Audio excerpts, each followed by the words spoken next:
Hey guys, the Wood Craftsman here. So this is just kind of a random video. I got a call here a couple days ago from somebody I know. Wanted to know if I had time this weekend to quick spray a coat of lacquer on some nightstands that they were kind of refinishing. These nightstands that you saw me spray here are about 22 years old, I think he said. They were built at a local community ed class, and they just used a deft brushing lacquer, but they actually sprayed it.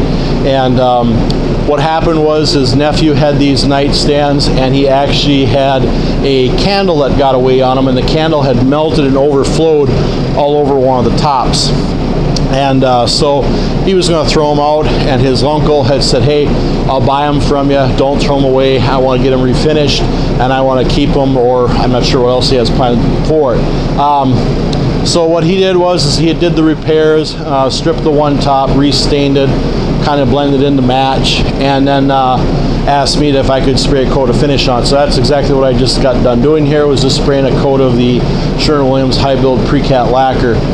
I was a little nervous at first about putting Precat over a non-catalyzed lacquer as far as what the reaction was, but it kind of goes back to one of them things where whether it's a precatalyzed lacquer or just a standard nitrocellulose lacquer, they typically will bond together with no problems because of the solvents in there to be able to basically melt the previous coat. So I did it on the backs of the doors off camera, and I have to say I didn't see anything funky. It looked just fine. They felt fine when they were dry, so I decided to proceed as forward. The only thing I did do was actually scuff up the surfaces that just had lacquer on them yet, just to give them a good scratch pattern for the new coat of Precat lacquer to stick to. And that's pretty much it. So there's nothing fancy about this. I'm just spraying the final coat of the Hi-Bild Precat. Now I got one coat on them right now. I might actually go and spray another coat depending on how they feel.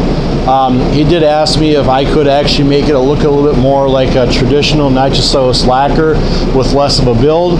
And fortunately, I actually was at the end of the 5-gallon pail, the Precat lacquer of this particular pail. So what I did was actually cut it back about 20% with N-butyl acetate.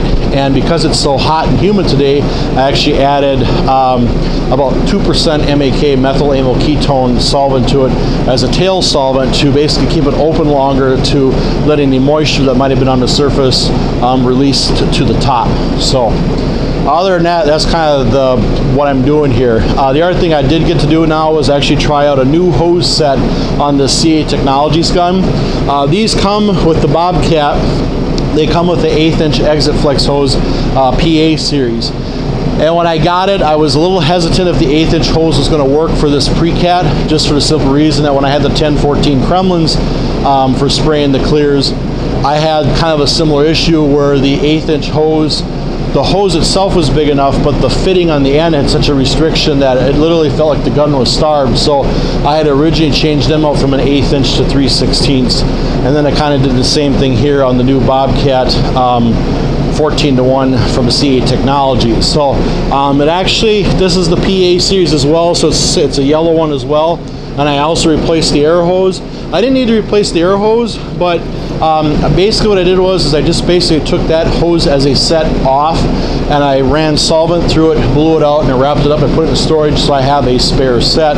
So I have a complete hose set intact. The yellow hose, the air hose here, is actually one of those polyurethane contractor compressed air hoses. Actually works really well. The outside diameter actually fits in a 3/8 OD push to connect fitting, which is really good. So I got air, well I did, but pushes in there just fine, doesn't come out, so that's good. Now this crazy neon red cover was something I wanted to try. Normally I run the hoses through a plastic tubing, polyethylene I believe it is. Basically use it as a hose cover, but at the same time I use it just to keep the hoses together without taping them together. And I wanted to try this idea once. I actually saw this in a YouTube video. I think it was some commercial cabinet company in their finish room. They used this stretchy material. Basically, it's an expandable tube, and it's kind of like a Chinese finger. It's just basically a woven mesh. The thing I don't really like about it is it likes to move down. So this here was originally closer up to here, and I think it's basically worked its way down to the other end. But I'm not sure if I'm going to keep that. I might actually just put a poly tube over it like I have on my other ones. But as far as maneuverability and flexibility, it's definitely, it's good. I can live with this. So kind of gave me the opportunity to try it as well. So that's pretty much it. Yeah, just a quick refinish video, a finish refresh on a couple cabinets, and that's it. So hopefully you guys enjoyed this quick random video. Questions and positive comments are welcome. Thanks for watching.